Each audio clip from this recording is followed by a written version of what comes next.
What's going on, Abstract Sports Nation? Welcome to episode 65 of the Abstract Sports Podcast, where we bring sports back to life with a unique perspective on the game from abstract yet popular angles.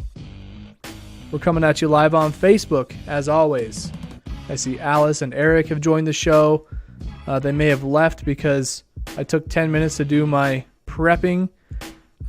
Before the show started, I tried doing a different setup in the other room with a green screen, and I had backdrops and all kinds of stuff, and that just didn't work out. So I guess I added some music to the intro this time. Maybe it sounds a little better. Just, I don't know, let me know. Give me some feedback. Always looking forward to some feedback. Things that have happened since the last time we talked. Went and checked out that movie called A Star is Born with Bradley Cooper and Lady Gaga. I gotta say, it was a damn good movie. It was very sad. It was very heavy.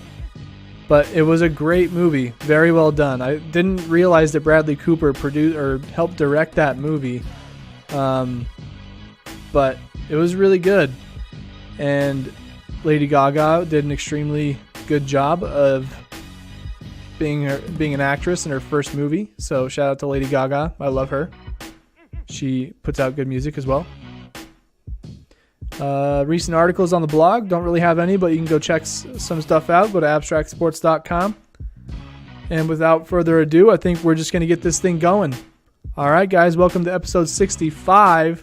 Let's get this thing underway.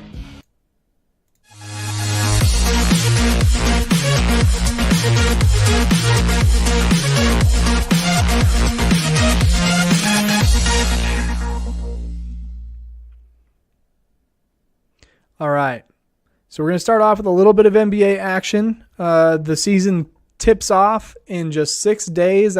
So next Tuesday, the season tips off. I'm really looking forward to that, obviously. I'm a big basketball guy. A couple of things in the news recently in basketball. The Lakers, tonight, they play the Warriors, and they will have Lonzo and LeBron playing in the game tonight. Lonzo is the backup to, I believe, Rajon Rondo, so you can look forward to seeing him in action with LeBron. But then some other weird news that was going on today was Jimmy Butler. So today he returned to practice after an injury season, after talks of wanting a trade and wanting to get out of Minneapolis, Minnesota, with the Timberwolves and go somewhere else like the Clippers or anywhere, basically anywhere in LA or New York. He wanted to go to a big market. He's a big-time player who can make a big difference in any franchise. And I think if he was going to go anywhere, I would think the Clippers or either of the New York teams, the Brooklyn Nets or the New York Knicks. He would have been a good fit there because they both kind of need some guys to lead them to glory and introduce a winning culture in those places. The Nets, they have an interesting team, a pretty young team over there. But the Knicks, they don't have Carmelo Anthony anymore. It's been a couple of years now, but the New York Knicks, they always need a really big star. Jimmy Butler could have been that guy. But since he returned back to practice today, apparently he came in just guns a-blazing, and I mean that in a competitive way. Basically, he is just putting his teammates in positions where he can dominate them. And he was talking a lot of trash. He was yelling at the administration. Basically, Coach Thibodeau was there, and he was saying that you guys cannot win without me. You can't win without me. And just, lots of expletives here and there, apparently. I listened to a preview of this interview with Jimmy Butler and Rachel Nichols. It's going to air tomorrow at 3 p.m. Eastern Time on The Jump, I believe.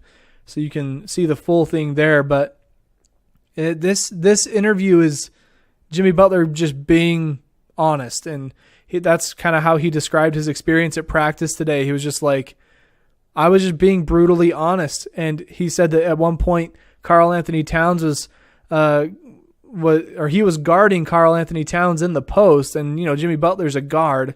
Karl Anthony Towns is a big guy; he should be able to take on Jimmy Butler, and Jimmy just kept talking smack, and Karl Anthony Towns would pass the ball out of the post because he couldn't do anything with it. So Jimmy Butler was just like, dude, come on, bring it on. Let's go. We got to get up to tempo. Season tips off in 6 days. And Jimmy Butler was just talking about how he was so passionate about the game. Like he is born to do what he does. And he just can't stand how people in practice are not going at the same intensity as him. And according to Adrian Wojnarowski, the guy who drops the Woj bombs, he was saying that players came away from the practice feeling energized and kind of in shock because they hadn't been going that hard at practice and training camp and things like that. So having Jimmy around has done them some favors, but it's also kind of caused an awkward silence among the team. So it'll be interesting to see that interview when it comes out. I'm hoping I can find the full thing. Since I don't have cable, maybe I can catch it online somewhere. But I always love hearing and seeing professional athletes be candid with the public in these interviews. It gives an insight into their lives and their thinking and the way that they do things. And it kind of debunks any of the myths that media tends to put out into the public.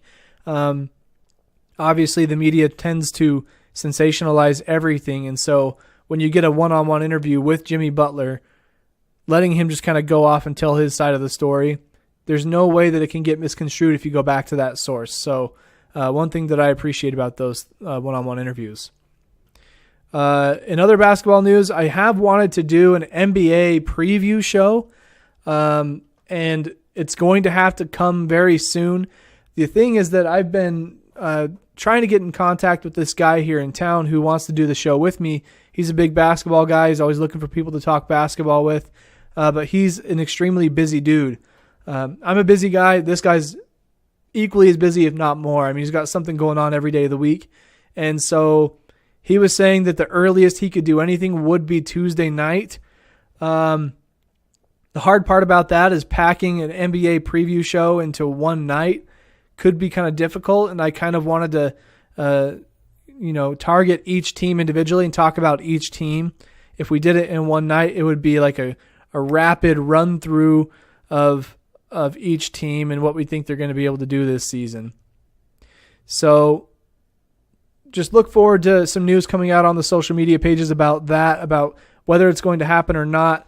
For all I care, I would love to do a team by team preview, like I was just mentioning, where I have, one big episode that talks about all the teams and I break it up into individual episodes for the blog or something like that. And then maybe I can get this guy to be on the show throughout the NBA season when he's available. I don't know if we'll be able to pick a time that we'll regularly do it, but every now and again have him on the show to talk about things that are on his mind, and it's always good to have a second person. So if you know anybody in the Idaho Falls area who wants to be on the live show, please let me know. Otherwise, we can have them call in and have them on the show that way. It makes things a little bit different for me because I don't have a setup for a phone call like that.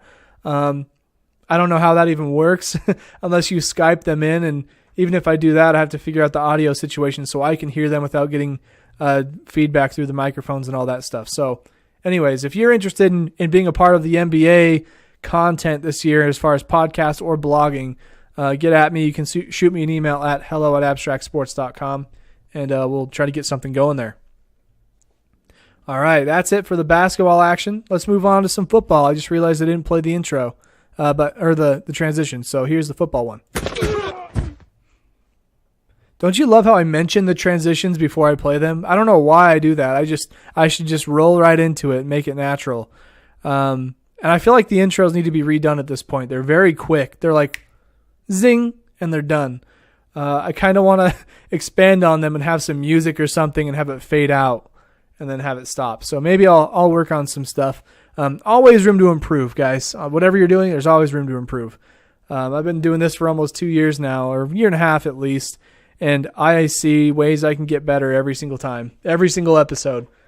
Things are always changing. So anyway, I mean, I have a lot of filler. Like right now I'm saying anyway, so, yeah, I do that a lot. And professional podcasters they have editors that weed that stuff out. I don't have the time for that. I'm a one-man squad. I don't have any money to pay anybody, so you get what you get, ladies and gentlemen. Deal with it. I'm sure you guys don't mind. I mean, if it was really bad, you would let me know. But let's talk about some NCAA stuff. I'm not going to go over the recaps of last week. Like what I have been doing is doing a recap and then a preview. This week, I'm just going to recap the Vandal Bengal game because I didn't watch any of the other games. I did go to the Vandal Bengal game, and I'll probably keep that going forward because where I don't watch a lot of college football, it's hard for me to do a recap of games. All I can do really is just talk about the scores. And the NFL games I do watch more of, so I'll at least do a recap of those, whether it is just the score or I go into detail on it about the game. I'll do both for the NFL. But let's talk about this Vandal game that happened in Pocatello, Idaho against the Idaho State Bengals. Going into this weekend, or that weekend, into the game, I think ISU was the favorite. They've been playing really good football lately in the Big Sky Conference. They were one spot above us in the conference, and they were the favorites by like 65% to 35%. And that makes sense because we haven't really figured out our scheme yet, and our quarterback situation is rocky at best, where we've got a very undersized starting quarterback who's the coach's son, and then a nice-sized quarterback. I think he's a sophomore. I'm not entirely sure. I need Micah here for that kind of stuff. But he can actually see over the line of scrimmage, and he's got a lot more strength in his arm, can throw the ball downfield. So where we don't have things figured out, we were not the favorites. Now let me pull up the score of that game. It was not pretty. We ended up losing 62-28. And let me just pull up some stats here. Idaho State, their quarterbacks Tanner Geller and Gunnar Amos. Gunnar Amos, I think, is a wide receiver who had a one passing play. It went for 26 yards. It was completed. But Tanner Geller, who is also, I think they must be brothers. There's Mitch Geller and Tanner Geller. Tanner Geller, the quarterback, he threw for 30 attempts, 19 completions. He had 492 yards. 492, okay? But it doesn't end there. Tanner Geller had 8 total touchdowns. No interceptions, because our defense sucks. 8 total touchdowns. Are you kidding me? He also ran for 81 yards. He made up for a total of like 470 yards on his own, or 570 yards total on his own. Ended up running the ball 11 times, getting snuck out of the pocket. But this dude, he had a couple of big ones. He averaged 7.4 yards a carry. He had more rushing yards than any of their running backs did in that game. Other ones would be James Madison, Ty Flanagan, Kieran Yancey, and Gunnar Amos. 12 carries for 74 yards, 11 for 59, 2 for 11, 2 for 11. So that's some dominant quarterback play from the Bengals over the Vandals anyways. The score was 14-7 after the first quarter. The Vandals got the first score. I mean, they went down and scored pretty quickly, and I was like, man, this is going to be a good game. I cannot wait. And then it was just a blowout from there. The Bengals ended up scoring 21 points in the second quarter to our 7, then 20 more in the third, and we had 14. We started answering back and forth there for a little bit. They put up 7 more in the fourth quarter, and we got 0, totaling for 62-28 with a Vandal loss. Bengals improved to 4-1. Vandals are 2-3. But man, let's look at the receiving here. Mitch Geller, 6 catches for 184 yards. That's 30 yards plus average, 1 touchdown. Michael Dean had 4 touchdown catches. He had 4 of the 8 total that came from Tanner Geller. 6 catches for 156, a 26-yard average. DeMonte Horton, 2 for 113 yards, 56-yard average, 1 touchdown. Austin Campbell, 2 touchdowns, 3 catches for 37 yards. And Trey Bell, 1 for 26. And then James Madison, 2 for 2, 1-yard average. So, yeah, you can say they did pretty good. That's insane to me. Let's look at the Idaho stats. Colton Richardson, who is the backup technically, he went in a little bit earlier this game because Mason Petrino got hurt. I think he tweaked his wrist at some point in the game, and so they swapped him out kind of early. Colton Richardson threw 20 attempts, had 13 completions for 192 yards, 2 touchdowns, and an interception. And then Mason Petrino was 11 for 22, 81 yards. So Colton Richardson may have won over the starting spot there, but it's kind of hard to tell because they still did split the reps. And Petrino came out only because he was kind of hurt. But if he is hurt and he's playing under his abilities, Colton Richardson's going to be the guy. He better be the guy if that's the case. But, I mean, having 2 touchdowns passing there, really our ground game is where we did our best, I would say. Isaiah Saunders had 19 carries for 144 yards, a 7.6 yard average. Tyrese Walker was 14 for 89 yards, a touchdown. Mason Petrino did run in for a touchdown. That was our first touchdown of the game. He kind of shook a tackle and slid one off right as he jumped into the end zone. And that was pretty exciting. We were right there on the goal line to watch that one. Receiving, we had David Ungerer, 10 catches for 111 yards, and Connor Whitney, 3 for 43, DJ Lee, 3 for 41, and we had 8 receivers who caught passes. But really, there were a lot of mishaps in that game, and it was kind of frustrating to watch. Welcome to the show, Jacob/Tara. Nice to see you in here, just talking about some college football. Went to the Vandal game over in Pocatello last Saturday, and had a lot of fun. But that's where we're at right now in the show. But yeah, Bengals got I keep saying Bengals. It's too easy to mess up. But the Vandals got destroyed. There were a lot of offensive mishaps. I mean, there were a couple plays where the quarterback threw the ball and it just missed the receiver entirely. Like the receiver didn't know the ball was coming to him. Ball just sails over his head. Like clearly not on the same page.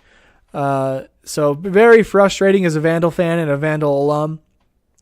But I still had a good time. I mean, I go to these games to have a good time. If we lose, sure, that sucks. We would like to see our team win.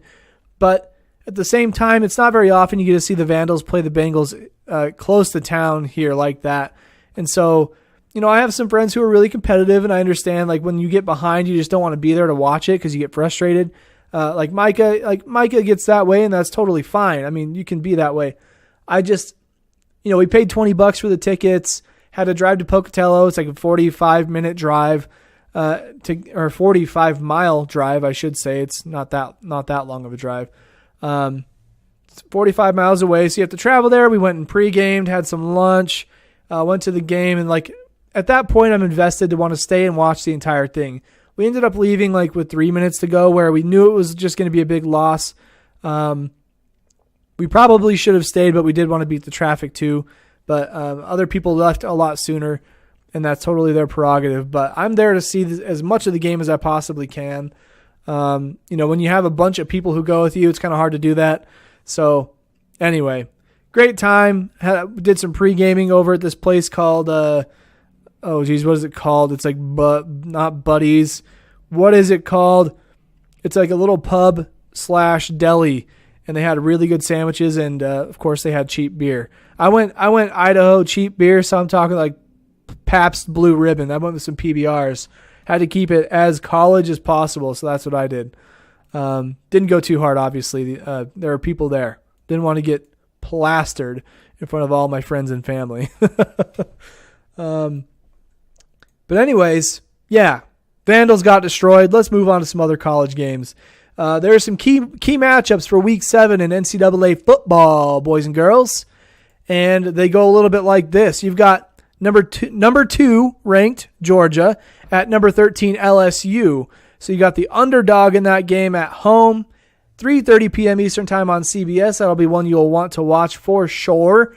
You've got number 7 University of Washington, a.k.a. UW, at number 17 Oregon. Again, the underdog in that matchup is at home, and Oregon has been a good team in the past.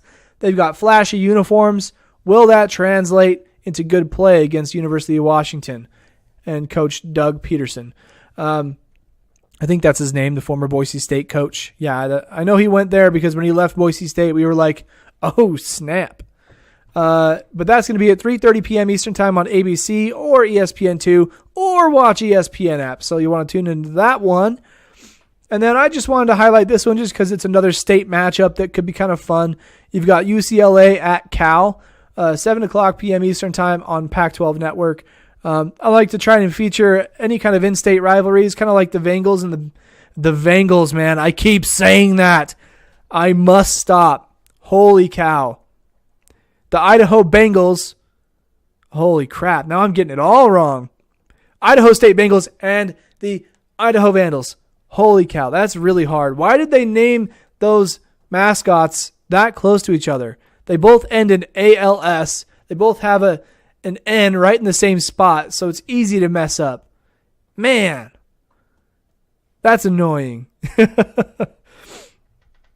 All right, so before we jump into the NFL action, I just want to let you guys know that if you'd like to support the podcast, if you'd like to support Abstract Sports as more than just a reader, listener, or viewer, I want to let you know that you can go to abstractsports.com/support. You can make a one-time gift to our PayPal account.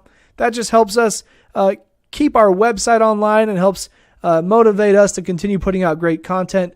Obviously, we're going to be doing it anyways, whether you give us a gift or not, but anything really does help. I mean, I like to look at it this way. $1 a month, not a big deal. $5 a month, not a big deal. That's like one coffee. Obviously, that money, if you did $5 a month for a whole year, you're looking at $60. That'll pay for half of our web hosting and keep our website online for years to come. So that's to help put it in perspective. Obviously, we don't expect you to do anything more than $5 a month. If you do want to do a monthly gift, you can go to anchor.fm/abstractsports. That's where we all of our audio content is hosted, but they have a cool support platform where you can go to anchor.fm/abstractsports, and there's a button there that says support this podcast.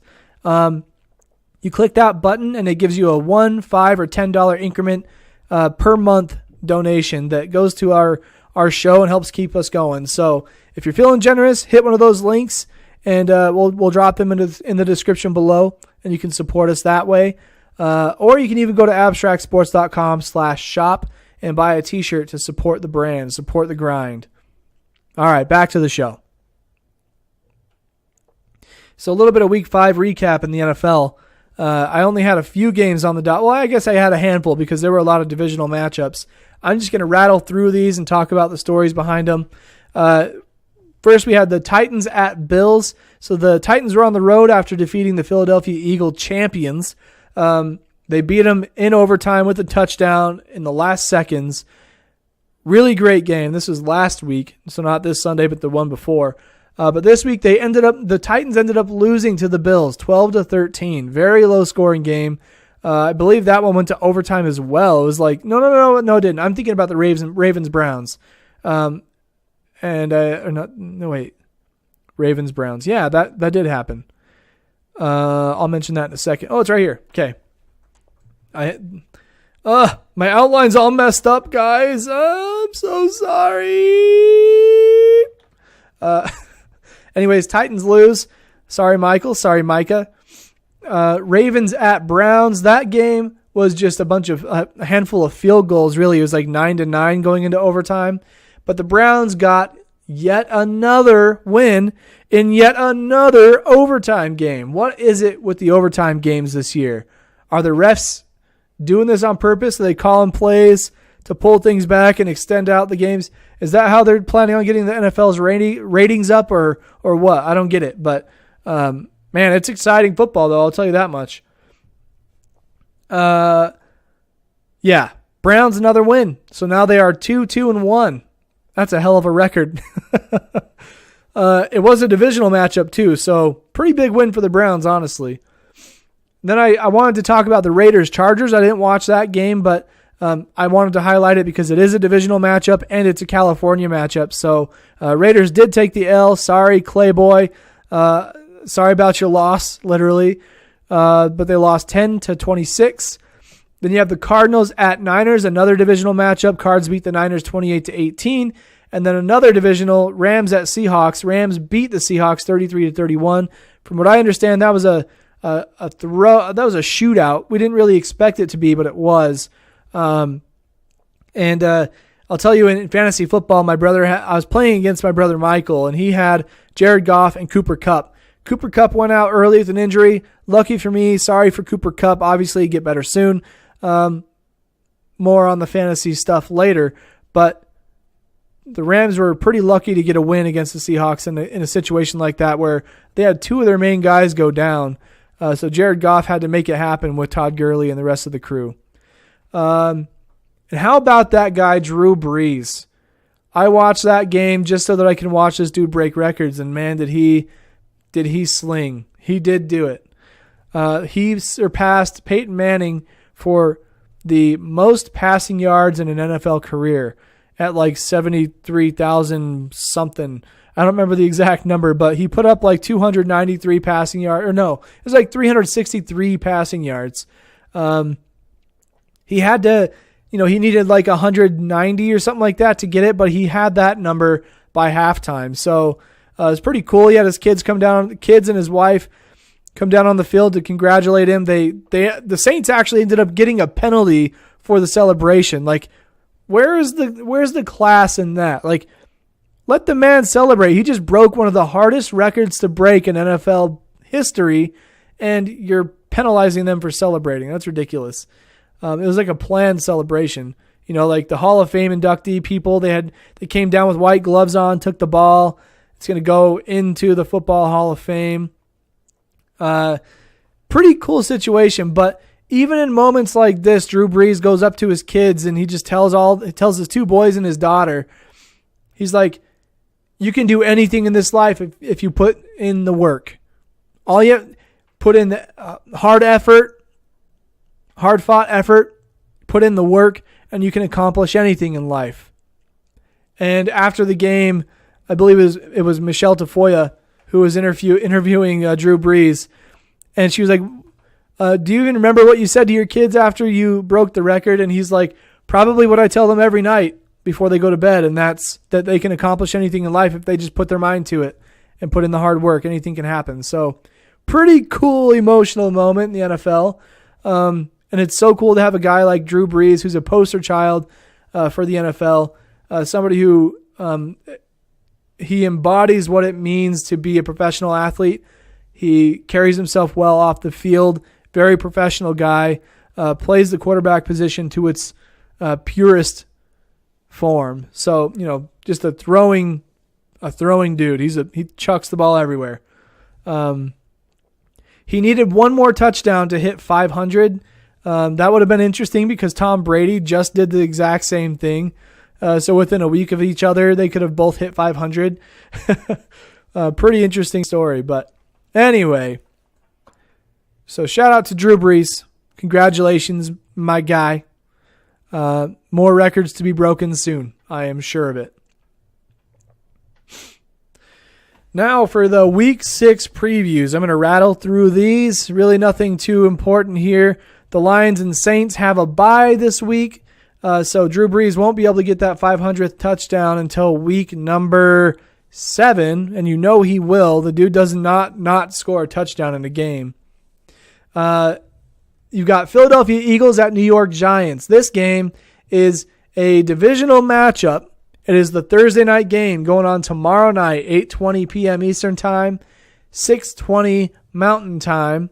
I will definitely be watching this one because I have laundry to do, and I always do it on Thursdays when football's happening at my brother's house. So I'll be there. Eagles are 2-3 right now. Giants are 1-4. Giants really struggling. They lost last week to a game-ending field goal winner by Gano of the Panthers. He tied the record with a 63-yarder to beat the Giants. And the Giants had a pretty good game. Eli Manning threw a bomb. OBJ actually threw a bomb touchdown to Saquon Barkley. Interesting turn of events there, but still ended up getting the loss after performing so well. And after the game, I believe that OBJ, he was in a video with Lil Wayne, and it was like an interview with people, and he threw Eli Manning under the bus saying that he's not performing well, and that was his way of critiquing his quarterback instead of talking to him in person. So some drama going on yet again for the Giants. All of it comes after OBJ signs the biggest contract in NFL history, I believe. It's just massive. Highest paid football player in the NFL right now. So yeah, Eagles at Giants. tomorrow night. Look forward to that one. That should be fun. And then you've got the Tampa Bay Buccaneers at the Atlanta Falcons. That is the early morning game on Sunday, 1 p.m. Eastern time. So 11 o'clock my time. It'll be the Bucs at Falcons yet again. 1 o'clock on Fox. Be there, be square. That's a divisional matchup. That's why I'm highlighting it. And then you've got the Steelers at Bengals, another matchup. It's AFC North Divisional, 1 o'clock Eastern time as well. That one's on CBS. But I typically watch most of the games on a Sunday morning when I'm doing laundry. So I'll be on all the channels. So there you go. But now that that's out of the way, let me just tell you about some stupid fantasy football stuff that went down. Okay? I want to just point out that I lost in all 4 of my leagues. And I will say that maybe I'm losing in one league because I'm paying too much attention to other leagues, even though I don't believe that's the case. I feel like I'm paying attention to this one league the most. So I am defeated in this money league that I'm in. It's a $20 buy-in. I'm 0-5 right now. Basically can't make the playoffs at this point unless I were to go off the sheet and win every single week from here on out. Then maybe. I'm like 4 games back and it only goes through 13 weeks, I think. So pretty damn near impossible. I would barely end positive if I did that. Obviously I'd be like 8-5. Pretty bad. But here's what happened. I had Isaiah Crowell on my bench, and early in the morning, Keltron and I were walking to the coffee shop to go get some work done. And I'm watching a game, I'm checking my scores, and he goes off for like a 70, 80-yard touchdown run. Immediately 16 points right there. He ended up having 32 some odd points, and he's on my bench. Let me tell you how much I lost to my brother by. 0.1 points. There was a score correction after the fact. I lost by 0.1. The score correction was not in my favor. I mean, obviously it wasn't, but no, the score correction was in my favor. I was down by 1.9. Or no, like 2.1. I got 2 points back, so I lost by 0.1. Pretty ridiculous, man. I'm not going to lie. All sorts of things had to happen for that to happen. Let me just list a few of them off. Cooper Kupp got hurt. He was out of the game most of the time for the Rams. So Jared Goff couldn't throw touchdowns to him. Jared Goff didn't put up massive numbers like he has this season either.